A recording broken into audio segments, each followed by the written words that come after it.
Hi అండి, welcome back to my channel సరితాతో సరదాగా. సో ఇప్పుడు వచ్చేసి నేను చిక్కుడుకాయలు వదుస్తున్నాను అనమాట. మా చోటు అండ్ మా బిడ్డ చూడండి నాకు ఎలా హెల్ప్ చేస్తున్నారో.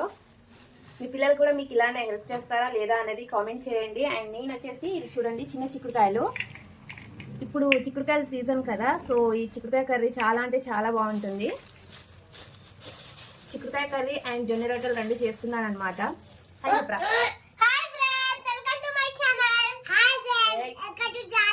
అట్లా చెప్పుకో, హాయ్ ఫ్రెండ్స్ అను చాలు. చెప్పు హాయ్ ఫ్రెండ్స్. చోటుని చెప్పు హాయ్ ఫ్రెండ్స్. మా చోటు చూడండి కుస్తీలు పడుతున్నాడు చిక్కుడుకాయలు వలవడానికి. సో చూసారు కదండి, వీడియో నచ్చితే తప్పకుండా లైక్ చేయండి.